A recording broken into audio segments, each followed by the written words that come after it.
Welcome to City Vision University's podcast, providing book summaries of books on rescue missions, city missions, and the Salvation Army. Imagine, just for a second, having to actually fake a really profound religious awakening. Right, like physically crying at an altar. Exactly. Crying or lightly proclaiming how unworthy you are just to earn the right to eat a bowl of hot soup. And sleep indoors when it's freezing outside. Yeah, you're sitting in a pew, you're exhausted, you're hungry, and you know that the actual price of admission to a warm bed is, well, it's performing this exact spiritual script that the host demands. It's a heavy thought because usually when we talk about charity or, a homeless shelter, we expect this really straightforward simplicity. Right, clean transaction. Yeah, you're hungry, they have food, you're tired, they have a cot. You just point and say, there's the need and there's the service. We inherently want public welfare to be binary like that. Because it's comforting. Exactly. We like poverty and the solutions to it to just fit neatly into our preconceived categories of altruism. But the moment you step into the actual lived sociological landscape of the traditional Skid Row rescue mission, that neat little transaction is completely shattered. Oh, completely. It's murky. It's so murky. It's heavily negotiated. And honestly, the power dynamics at play are just incredibly intense. And I'm speaking directly to you, the listener, right now. Because if you're listening to this deep dive, you're someone who likes to dig beneath the surface, right? Definitely. You probably have some preconceived notions about what a rescue mission actually is. You're likely picturing the stereotypical soup line, the mandatory preaching, the rows of old cots, and maybe you think you know exactly who is standing in that line. Well, today we are going to completely dismantle those assumptions. We really are. We have a phenomenally rich set of sources today to help us do exactly that. We're specifically focusing on the mechanisms of how these places actually function behind closed doors. Right. And our source material for this deep dive is this almost microscopic, incredibly detailed sociological study from 1986. Written by Ronald W. Fagan, right? Yes, published in the Journal of Drug Issues.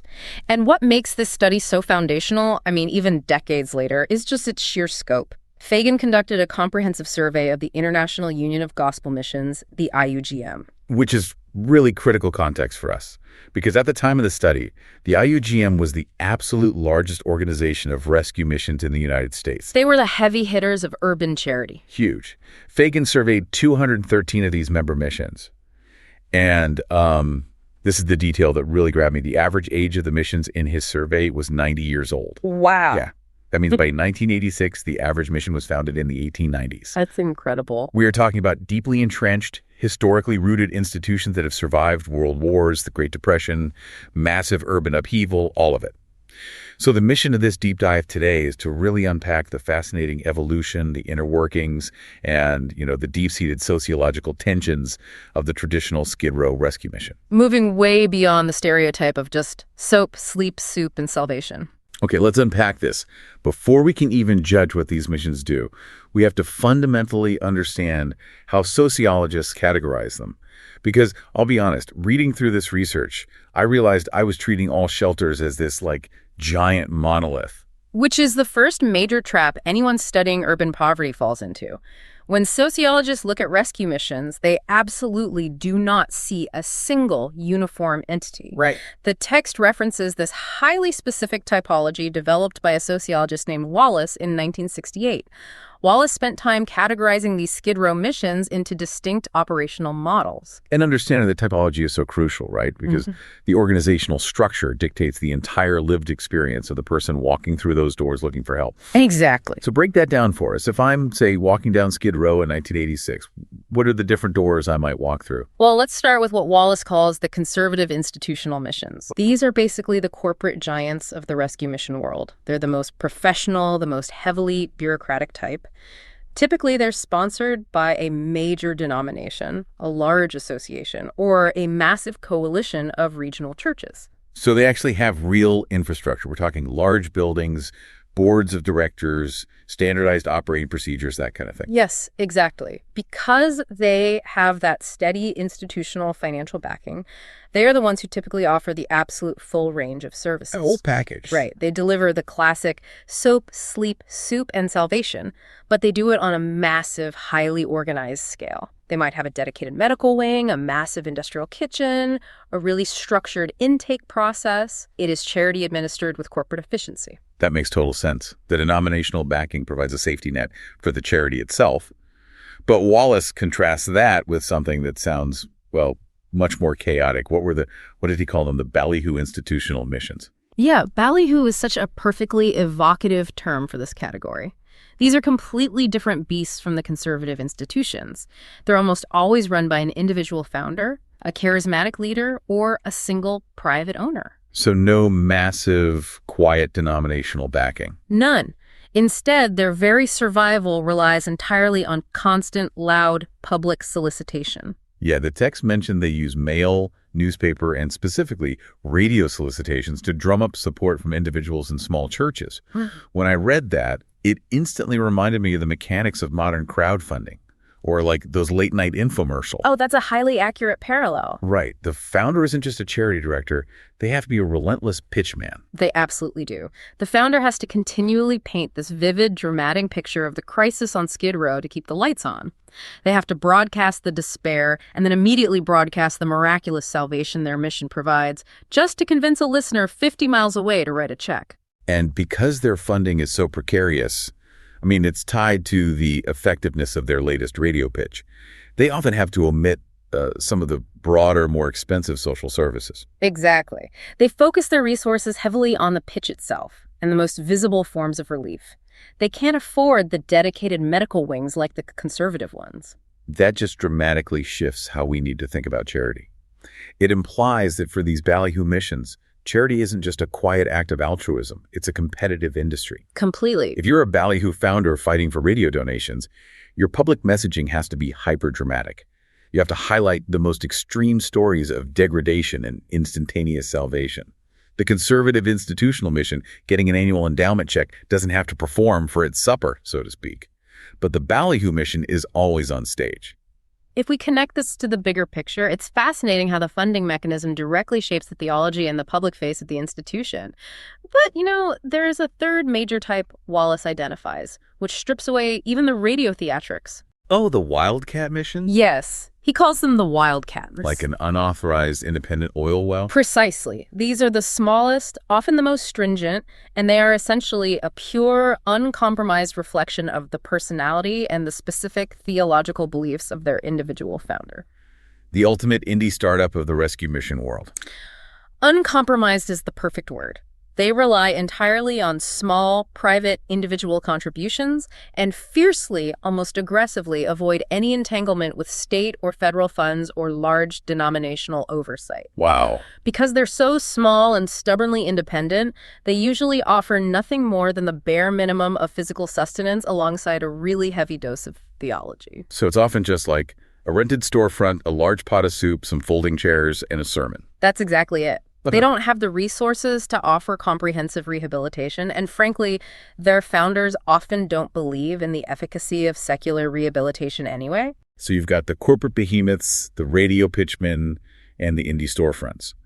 But reading through the study, it seemed like there were a few other models that operate on entirely different philosophies. There are.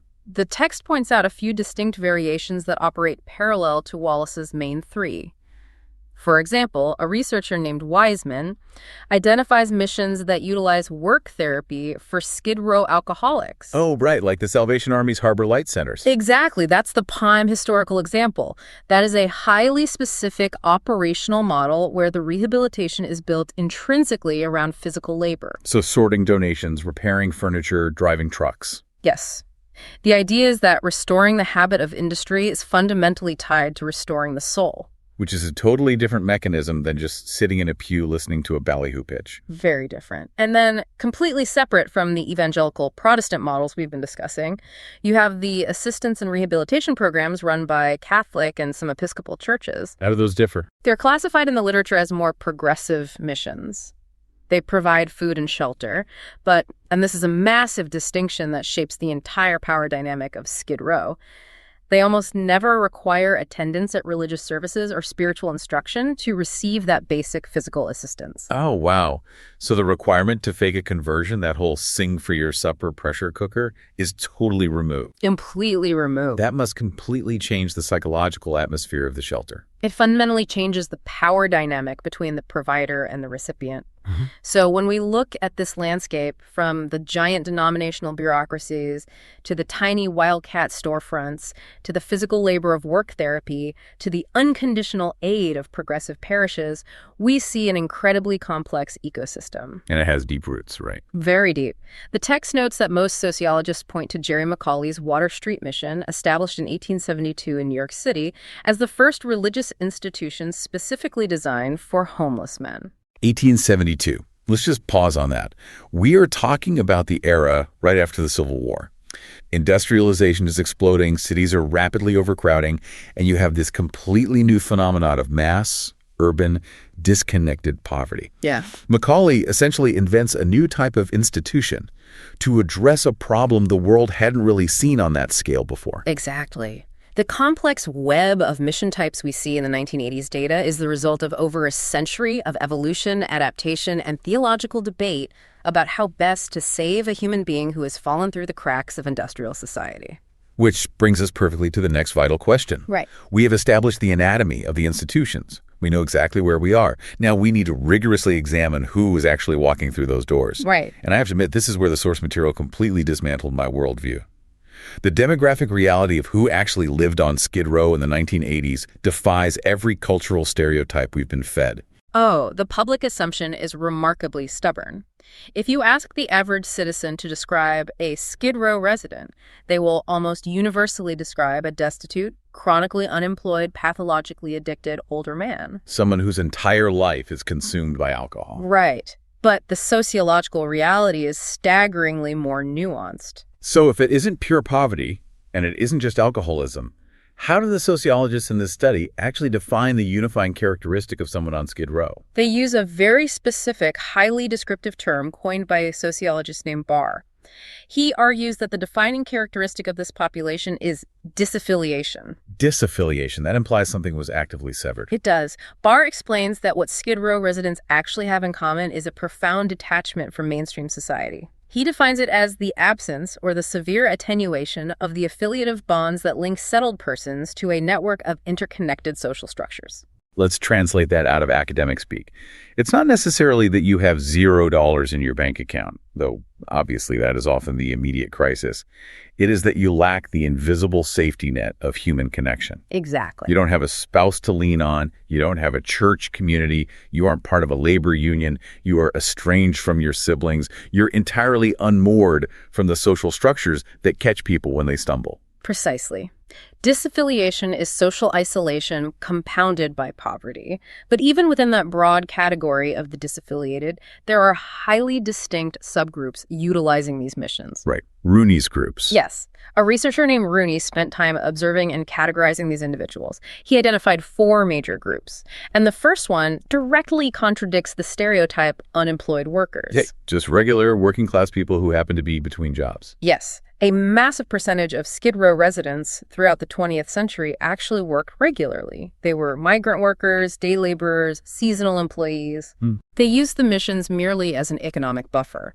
It was a temporary, cheap place to sleep and eat for a few weeks until the next railroad job or logging camp opened up. For them, the mission wasn't a permanent lifestyle of despair. It was a pragmatic, temporary utility. It completely reframes the narrative. They aren't helpless. They're navigating a brutal labor market. So if Group 1 is temporarily unemployed laborers using the mission to survive between paychecks, I imagine the next largest group must be people who do have an income, but it's just mathematically impossible to survive on it, like the elderly on fixed incomes. Your deduction is exactly right. Rooney's second group is pensioners. These are primarily elderly individuals or individuals with severe physical disabilities who receive a tiny monthly pension or welfare check. Right. They might be able to afford the rent on a dilapidated single-room occupancy hotel, a tiny room with a hot plate. But after rent, they simply do not have enough money left for 3 meals a day. So they have to go to the mission. Yes. They utilize the mission's soup kitchen to mathematically stretch their fixed income through the end of the month. They're using the rescue mission as a private grocery subsidy because the public welfare state is failing them. That is heartbreaking, but it's also incredibly resourceful. It is pure survival math. Now, Rooney's third group is the one that aligns closer to the public imagination, the alcoholic spree drinkers. But even here, we have to look closely at the data. Okay. The text emphasizes a crucial, shocking statistic. Researchers estimate that only about 1/3 of the inhabitants of Skid Row are actual problem drinkers or alcoholics. I need to stop you there because that number is wild. Only 1/3. Literally every movie, book, and cultural depiction of Skid Row for the last century is built around the image of the chronic alcoholic. How did sociologists actually verify that if they're dealing with a population that is inherently transient and often distrustful of authorities? It's a fantastic question. Sociologists like Barr and Rooney didn't just hand out clipboards, they embedded themselves. They did longitudinal studies, ethnographic observations, and cross-referenced police records with mission intake forms. Okay, so real groundwork. Heavy groundwork. And what they found consistently was that the highly visible, deeply troubled pathological drinker was the minority. The other 2/3 were the workers and the pensioners we just discussed. It's a textbook case of how societal stigma operates. We notice the most disruptive, visible minority, and we lazily apply their diagnosis to the entire marginalized population. Here's where it gets really interesting, though, because it's confirmation bias on a massive societal scale. But for that 1/3 who do struggle with alcohol, the text makes it clear that they aren't a monolith either, right? Well, not at all. A researcher named Wilmot studied the specific drinking patterns on Skid Row and identified 3 distinct types. Break those down. First, you have the functional drinker. This is an individual who drinks consistently, perhaps heavily, but they manage their intake to a level that does not fundamentally impair their daily functioning. They can still secure a day labor job, they can still navigate the mission rules, they keep themselves alive. Then there's the second type, which is the tragic extreme. Yes, the pathological drinker. This is the uncontrolled, devastating consumption that often results in blackouts, public unconsciousness, and severe medical emergencies. This is the individual entirely consumed by the physical addiction. Right. But the third category is perhaps the most sociologically fascinating, the subcultural drinker. The source referred to these as bottle gangs, right? What exactly is the dynamic of a bottle gang? A bottle gang is a highly structured social unit. Remember, we define Skid Row by disaffiliation, the lack of social bonds. Well, human beings naturally crave structure, so these subcultural drinkers create their own micro-society. That makes sense. They pool their meager resources, panhandle change, day labor wages to buy cheap alcohol, and they share it within a specific, strict set of unwritten street rules. So it's a makeshift community for people who've been exiled from the mainstream community. Exactly. It has a hierarchy. It has rules of reciprocity. If you chip in today, the gang will take care of you tomorrow when you have nothing. It is a survival mechanism wrapped in addiction. That is deeply fascinating. So we have workers, pensioners, and a complex spectrum drinkers. You mentioned Rooney had 4 groups. What is the final group? The final group is the smallest, but they are the most deeply intertwined with the institutions themselves. They're known in the sociological literature and on the street as mission stiffs. Mission stiffs. Yes. These are individuals who become entirely dependent upon the missions on a regular, almost permanent basis. They don't just use the mission as a temporary buffer. They integrate their entire existence into the daily bureaucratic rhythm of the mission's operations. They are the institutionalized residents. And what's vital to understand is that this demographic snapshot we are discussing wasn't just frozen in time. The text explicitly outlines how the actual population of Skid Row mutated over the decades leading up to this 1986 study. It underwent several massive historical shifts. It evolved dramatically, mirroring the macroeconomic shifts of the country. If you go back to the early 20th century, the peak of the industrial era, Skid Row was essentially an active employment pool. Right. It was a bustling, transient hub where able-bodied men went to find day labor, railroad expansion jobs, or seasonal agricultural work. But after World War II, as the economy shifted, that working population began to decline. Skid Row transitioned from an employment pool into what one sociologist grimly characterized as an old-age rest home. Reflecting that influx of the pensioner demographic we talked about. Elderly men left behind by the post-war boom. But then in the 1960s and 70s, there was a massive policy change in the United States that fundamentally altered the streets again. You're referring to the deinstitutionalization movement. Exactly. As a society, we decided to close down the massive, often horrific state psychiatric hospitals. The theory was to replace them with community-based mental health clinics. The tragic reality is that we closed the hospitals but never adequately funded the community clinics. Which is just a colossal failure of policy. It really was. As a result, tens of thousands of individuals with severe chronic mental illness were pushed directly onto the streets. Sociologists noted that Skid Row effectively became an open asylum. It became the default, utterly unequipped holding area for the permanently dispossessed.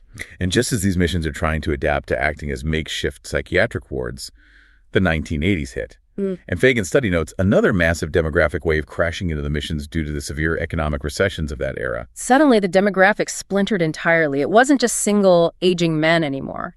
The missions were suddenly inundated with dispossessed families, single mothers, various newly arrived immigrant groups, and a shocking number of younger people and displaced teenagers. Think about the institutional whiplash there. You have these deeply traditional conservative institutions designed in the late 19th century to save the souls of wandering stoic alcoholic men.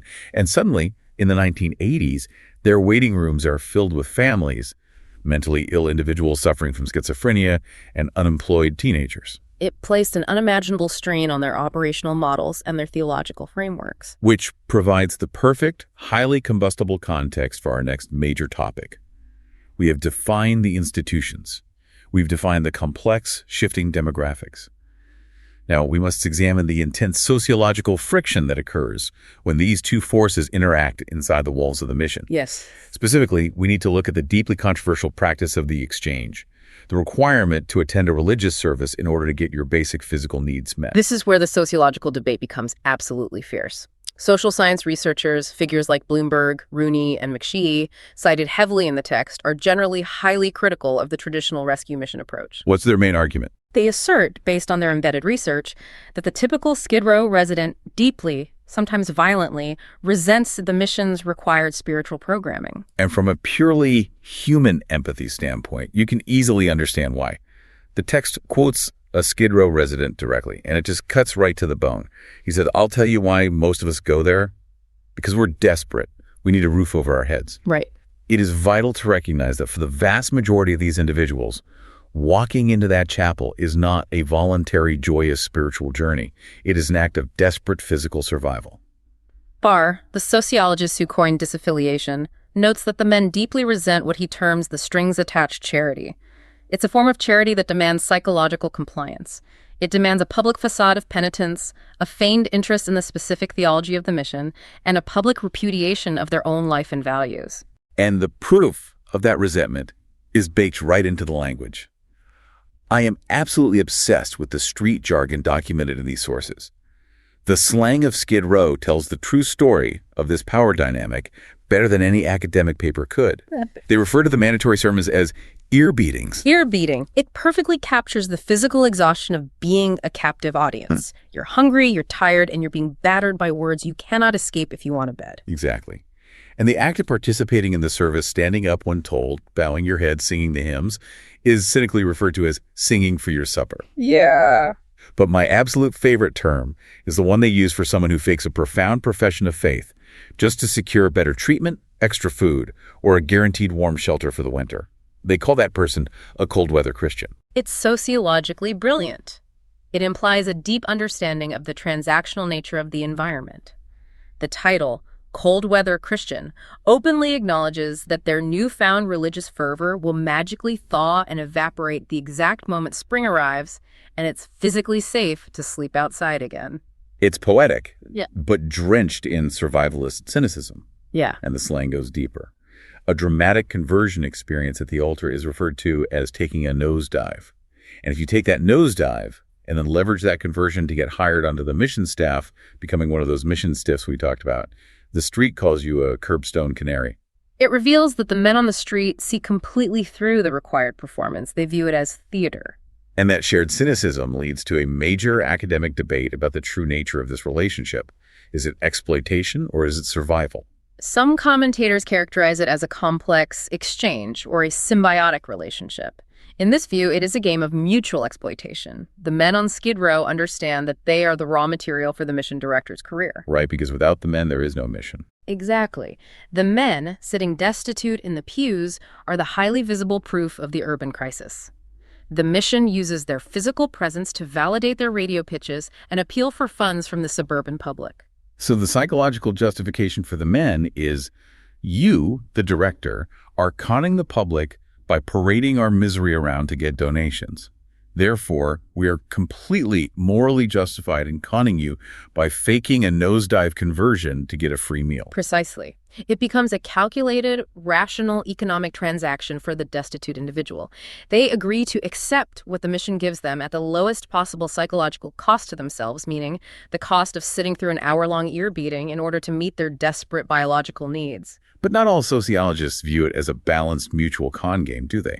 Some look at the power dynamic and see something far more insidious and damaging. Right. Researchers like Rooney vehemently argue that it is not an equal exchange in any sense. Rooney defines the interaction as a rigid superior-inferior relationship that is deeply rooted in the invidious implications of failure and unworthiness. He goes incredibly hard on this concept.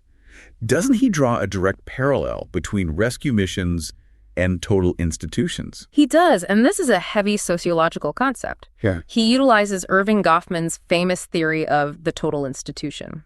Goffman originally used that term to describe highly restrictive environments like maximum security prisons, psychiatric asylums, or military boot camps. Like environments where you have no control. Right. These are enclosed social systems where every single aspect of an individual's daily life is tightly controlled by an authority figure, and the individual's previous outside identity is systematically stripped away through structured routines. Wow.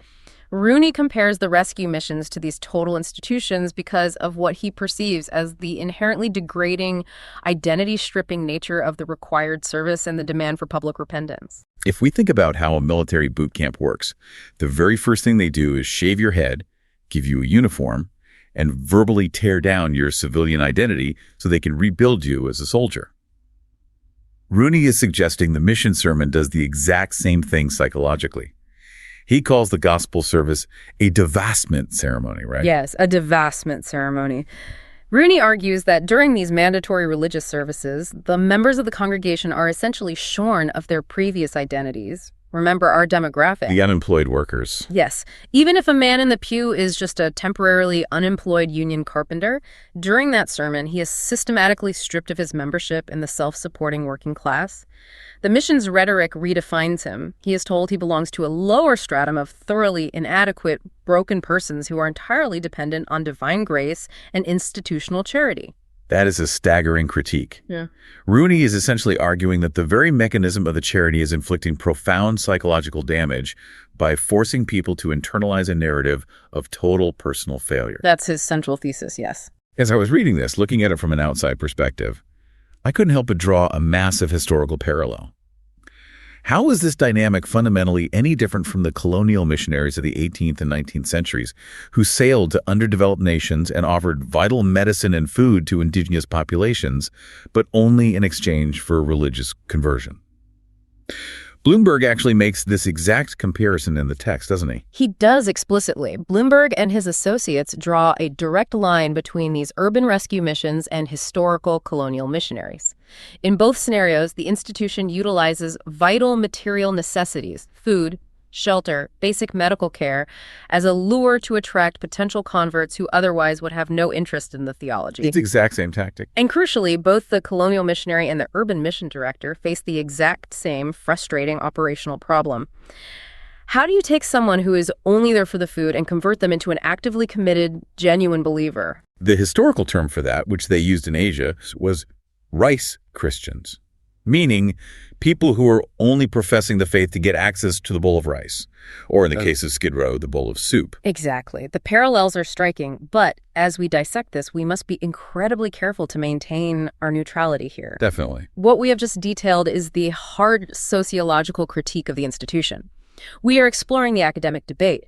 However, the mission directors themselves possess a completely different, firmly held perspective on this dynamic. To understand the complete picture, we really must look at how they defend their practices against these academic accusations. Absolutely. We are neutral arbiters here. So put us in the shoes of a mission director in 1986. A sociologist just accused you of running a manipulative divestment ceremony that psychologically tortures the poor. How do you respond to that? The text quotes a mission leader who defends their operational approach with a profound, almost blunt pragmatism. The leader essentially argues, look at the reality of the requirement. If you are not a religious person, you might view our hour-and-a-half service as a tedious performance where you are forced to sing for your supper. But objectively, you are required to do absolutely nothing more strenuous than sit comfortably in a heated room, in a pew, and allow yourself to be exposed to the mission's ministrations. So the director's defense is essentially, we are not running a prison. We are not physically torturing you. We aren't forcing you to sign a legally binding contract. We're offering a warm room, a safe seat, and a speaker talking for 90 minutes. If you find the theology distasteful, you have the absolute freedom to not listen or to leave. But sitting quietly is the incredibly low price of admission for the substantial physical aid we provide. Exactly. Furthermore, not all sociologists side with Rooney. Another researcher named Mouse actually defends the missions against Rooney's harshest critiques. What does Mouse say? Mouse argues that Rooney greatly exaggerates the perniciousness and the coercive power of the mission leaders. Mouse suggests that labeling a simple sermon a divestment ceremony vastly underestimates the psychological resilience, the resourcefulness, and the street-smart guile of the Skid Row denizens. Oh, that's an interesting point. These are individuals who survive brutal conditions daily. Mouse argues that an hour-and-a-half sermon is not going to systematically devastate their core psyche. They are savvy actors who know exactly how to play the institutional game. That makes a ton of sense to me. It restores a sense of agency to the people on Skid Row. They aren't just passive, helpless victims being brainwashed in a total institution. They're active participants navigating a complex system to secure their own survival. Precisely. And, to be entirely fair to the missions, their requirement of mandatory religious services is perfectly logically consistent with their fundamental worldview. If a director genuinely theologically believes that an internal spiritual sickness is the root cause of the physical homelessness and addiction, then offering a man a bowl of soup without offering him the gospel would be, in their eyes, an act of supreme professional malpractice. That is the crucial defining core of the entire issue. It is a clash of fundamental realities which we will explore deeply when we look at their specific views on addiction treatment. But this entire friction, the power to require attendance, the ability to operate completely outside secular norms of social work, is only made possible by one singular overriding factor: how these missions are funded. Follow the money. The power dynamic we just spent 20 minutes discussing is entirely constrained and enabled by their financial structure. Let's look closely at the actual financial statistics from Fagan's survey, because they tell a story of fierce independence. The funding data is perhaps the most defining operational characteristic of the IUGM missions. To put it simply, they rely overwhelmingly on private donations. Let's get specific with the numbers. Where is the money actually coming from? According to Fagan's survey data, an astounding 64.5% of the missions name private individual contributions as their single largest funding source. Another 5.7% named independent churches as their largest source. Okay, so you have roughly 70% of these massive institutions relying primarily on private, non-governmental money passed through collection plates and mailed checks. Yes. Now, compare that to our modern understanding of how homelessness is handled. Today, you think about urban poverty and you immediately think about massive city initiatives, state block grants, and federal HUD funding. Yeah. How much of that secular governmental money were these 213 rescue missions taking in 1986? Almost none. The numbers are incredibly low. Only 8.5% of the missions reported receiving any county, state, or federal money whatsoever. And a minuscule 1.4% claimed government funding as their main source of revenue. Even broadly accepted quasi-secular charitable funds like the United Way were rarely utilized. Only 5% received United Way funds, and only 1.4% used them as a primary source. So to summarize the stark reality, half of all the missions surveyed relied totally and exclusively on private, individual, and church funding. Yeah. 0 secular dollars crossed their threshold. 0. We have to emphasize that this is a conscious choice. That's not because these directors lack the administrative skills to write a government grant proposal. It is fiercely strategically intentional. Fagan points out that this was happening during an era where there was an increasing society-wide reliance on the government to fund health and welfare programs. Yet these missions actively, stubbornly chose to rely on precarious private funds. Why? because the fundamental rule of institutional survival is if you accept secular or government funds, you must play by secular rules. You accept the king's coin, you become the king's man. Exactly. Accepting state or federal monies inevitably requires relinquishing a significant degree of control over their internal programs to satisfy various secular oversight committees and government regulations. And crucially, those secular funding sources are almost universally unwilling to give public taxpayer money to organizations that maintain an exclusively religious orientation. Right. And they are legally prohibited from funding programs that require religious attendance to receive a publicly funded meal. So it is a massive existential trade-off. They are choosing absolute ideological autonomy over financial security. I look at this through the lens of modern business. It is exactly like the founders of modern tech startups who absolutely refuse to take venture capital money. Yeah. They stay bootstrapped. Yes, that's a great comparison. They live on ramen, they work out of a freezing garage, because they know the second they take a massive check from a VC firm, they have to answer to a secular board of directors. That board might force them to pivot their product or compromise their original vision just to hit quarterly growth targets. These 1980s rescue missions are the ultimate bootstrap charities. They aggressively refuse the government VC money so they never have to compromise their soul-saving mandate to a secular oversight board. That analogy perfectly captures the dynamic. And just like a bootstrap tech startup, that fierce independence comes with a heavy, grueling operational cost. Because they refuse reliable secular funding streams, many of these missions operate in a state of severe, chronic financial distress. The survey asked the directors about their major daily frustrations, right? The numbers tell a story of an institution constantly operating on the brink. Yes. When asked to identify their major frustrations in mission work, exactly 50% cited lack of adequate funding as a major ongoing issue. 58% said they simply lack adequate staff to handle the volume of need. And 42% said they lack adequate physical facilities, meaning overcrowded dorms and failing infrastructure. So they know it's a struggle. They are acutely, painfully aware that they are struggling to stay afloat. But the text explicitly states the defining ethos most missions are willing to be underfinanced in order to maintain personal control and maintain their religious orientation. It is a conscious daily sacrifice. But here's the part we have to unpack. Despite that constant lack of funding, despite being short-staffed and operating out of cramped, aging facilities, what are they actually managing to provide on a daily basis? Because the wildcat stereotype is just a pot of soup and a cot. Are these larger missions doing more? The reality of their service provision is staggering, especially when you factor in their extreme financial constraints. Almost all of them, 98.6%, served meals. On average, a single mission served 20 breakfasts, 68 lunches, and 107 dinners daily.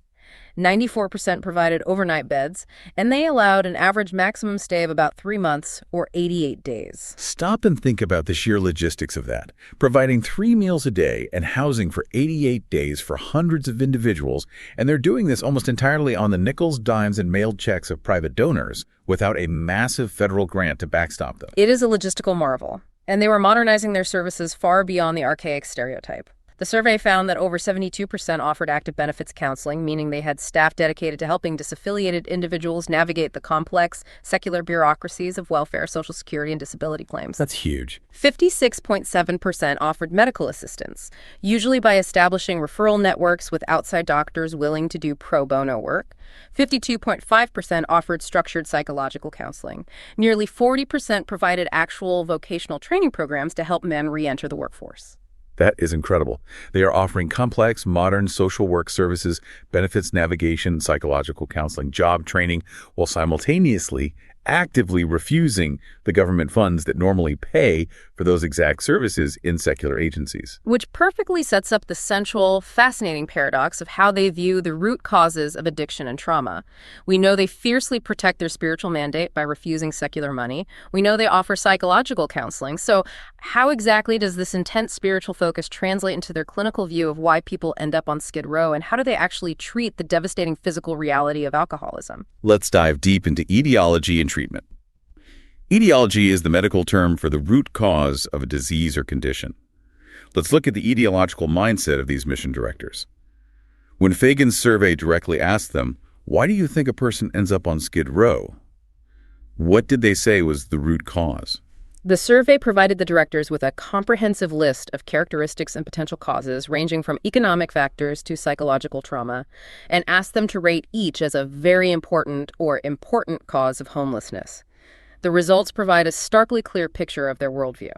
What were the top answers? The top two reasons, rated very important by the vast majority of directors, were entirely heavily spiritual. 73% said a lack of spiritual direction in their lives was a very important cause, and 63.1% explicitly cited sinfulness as a very important root cause. Wow. Think about the implications of that. Not a lack of affordable housing, not systemic economic inequality, not generational trauma, sinfulness. They view the economic collapse of the individual as a symptom of a moral collapse. Yes. If you combine the very important and important responses, 91.4% point to a lack of spiritual direction. 89.4% point to alcoholism, which they often frame as a moral failing. Now, compare that to how they ranked external, systemic, or economic factors. Only a staggering 12.8% felt that bad luck or systemic misfortune was an important factor. So they place the etiology, the absolute root cause of the homelessness, the disaffiliation, and the addiction, squarely on the internal spiritual failure of the individual. They reject the sociological argument that society failed the man. They believe the man failed spiritually. Therefore, logic dictates that their primary treatment plan has to reflect that specific diagnosis. Exactly. Treatment must follow etiology. When the survey asked them to rate the most important methods to get a person off Skid Row, the answers aligned perfectly with their theological worldview. 92.9% said a genuine spiritual conversion experience was the most important method of rehabilitation. It makes sense based on their worldview. This was closely followed by regular church attendance and then developing purpose and self-confidence through faith. Okay, so here's the twist that absolutely blew my mind when reviewing the data. Fagan then asks them about secular psychology and psychiatry. He asks, what do you think of modern therapy as a cure for these men? How do they rank it? They ranked it dead last. It wasn't even close. Psychological or psychiatric counseling received the absolute lowest ranking as a method for getting someone off Skid Row. Only 9.2% of directors said it was very important. Wow. Even when combined with those who said it was merely important, it only reached 51%. Fundamentally, deeply, they do not believe in secular psychology as the primary cure for the afflictions of Skid Row. But this is where the entire study pivots into a fascinating contradiction. Right. They firmly state they don't believe in secular psychology as a cure, but they use it. Fagan's operational data reveals a massive paradox between their stated theology and their actual daily operations. This raises an important question indeed. It is the most fascinating, complex contradiction in the entire 1986 study. Despite ranking psychological counseling as the absolute least important factor in permanent recovery, the hard data shows they are heavily, actively utilizing professional, secular treatment models within their walls. Break down the numbers on their alcoholism programs for us, because it seems to completely contradict their stated belief that only a nosedive conversion can save a man. The survey found that a majority, 57.4% of the missions, had established formal, structured alcoholism treatment programs. And when you look at the specific modalities they used within those programs, they look virtually indistinguishable from any modern secular rehab clinic of the 1980s. Really? Yes. 93.7% of these programs utilized formalized, individualized counseling. 67.1% utilized structured group counseling. And who is actually conducting this counseling? Is it just the untrained, charismatic founder giving advice from the pulpit? No. That is the truly wild part of the data. Fagan looked closely at the program personnel. 3/4 of these formal programs, 75.9%, employed paid staff members who held actual academic degrees in alcoholism fields or social work. Another 34.2% utilized paid professionals with degrees in broader alcohol-related fields. So these fiercely independent, purely spiritual institutions are deliberately spending their scarce, privately donated dollars to hire university-degreed secular professionals. Yes. Furthermore, 40% of the missions actively integrated Alcoholics Anonymous into their programs, despite AA's higher power concept being broader than strict evangelical theology. Right. 35.4% utilized formal medical detoxification to handle physical withdrawals. And remarkably, 16.5% even used antabuse treatment, which is a rigorous pharmaceutical intervention designed to make the user violently ill if they consume alcohol. This is the ultimate operational paradox. You have an institution that aggressively refuses government money, specifically so they don't have to compromise their foundational belief that sinfulness is the core problem, and a spiritual conversion is the only true lasting cure. Yet if you walk into the back rooms of these very same missions, they are paying degreed psychologists and addiction specialists to run cognitive group therapy, and they have nurses administering pharmaceutical antabuse. How on earth do the directors intellectually hold these two totally contradictory frameworks simultaneously? It speaks volumes to the gritty, practical reality of being on the absolute front lines of severe urban poverty. The theology dictates the ultimate goal, which is spiritual salvation and eternal life. But the brutal day-to-day reality of dealing with severe pathological alcohol withdrawal, dealing with a man suffering from delirium tremens, hallucinations, and bodily collapse requires highly pragmatic, evidence-based tools. You can't preach a man out of delirium tremens. Exactly. The directors have essentially assimilated professional, secular methods into their spiritual framework. They use the secular tools, but they meticulously rebrand the ultimate success of those tools as a spiritual victory. They employ the psychologist's methods to stabilize the body, but they give absolute credit for the ultimate cure to the conversion experience. They're essentially biohacking the spiritual conversion. That's a great way to put it. The directors are smart enough to know that a man who is actively detoxing, shaking violently, and hallucinating cannot possibly focus on a 90-minute sermon about grace. So they pragmatically use medical detox and abuse and group therapy to medically and psychologically stabilize him. They use science to get him clear-headed enough so that he is finally capable of experiencing the genuine emotional spiritual conversion that they value above all else. That is an incredibly astute way to synthesize it. The professional therapy and medical detox are merely the precursor. They are the clearing of the thick brush so that the spiritual seed can finally be planted in viable soil. Okay, so with these intense, seemingly contradictory biohack spiritual treatments in place, we have to ask how they evaluate themselves. If a secular rehab clinic, funded by the state, fails to keep people sober, they lose their grant money. What happens in this closed, privately funded ecosystem? How do these missions actually measure success? Their definition of success is fascinatingly rigid, yet their measurement of it is surprisingly lax. 93.7% of the directors define success for their clients as absolute, lifetime abstinence from alcohol. It is not about harm reduction.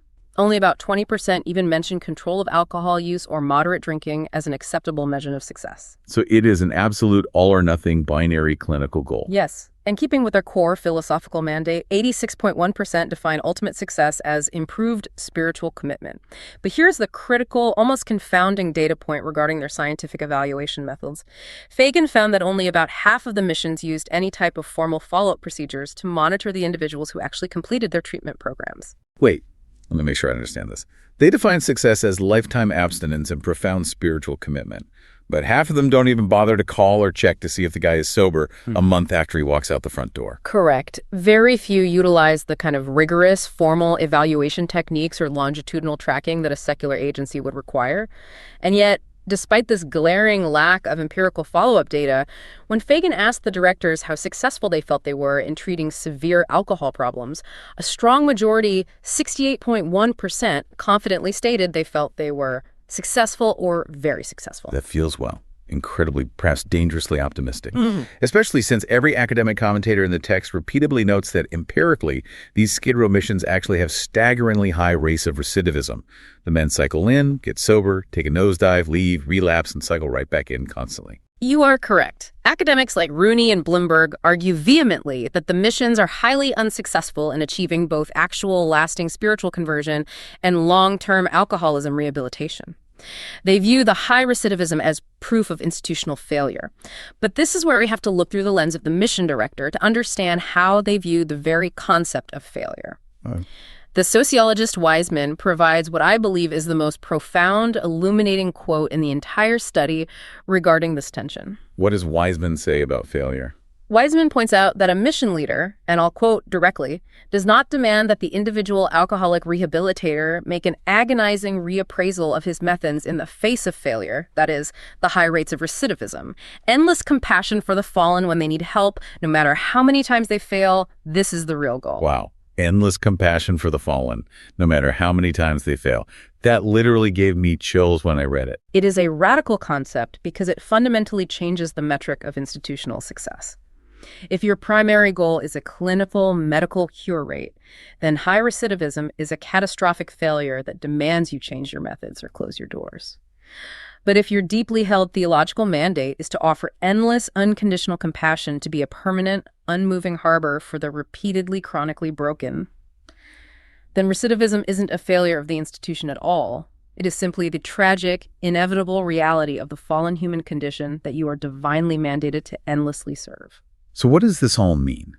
When we look at the big picture, it summarizes the ultimate enduring paradox of the Skid Row rescue mission.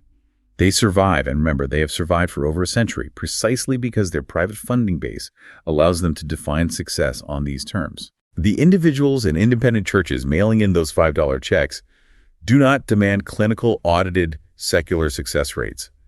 A government HUD grant demands a 60% sobriety rate at 12 months, or they pull the plug on your facility. A private donor listening to a ballyhoo radio pitch just demands to know that a hungry, freezing man got a hot bowl of soup and a prayer tonight. Because they rely entirely on the latter, they are allowed to offer this controversial, imperfect, mathematically unproven, but incredibly resilient safety net. They're completely insulated from the secular bureaucratic demands of efficiency. This insulation allows them to operate on a timeline of eternal grace, rather than a timeline of quarterly clinical efficacy. However, Fagan's study makes it explicitly clear that they are not immune to the physical and economic forces of the outside world. The literal geographical landscape of Skid Row was fundamentally shifting beneath their feet in the mid-1980s. Right, the text dedicates significant time to how they were being violently forced to adapt. What were the main drivers of that physical change? It was a collision of economics and urban geography. The text explicitly points to the forces of urban renewal and aggressive gentrification. In the 1980s, there was massively increased economic competition for downtown urban property.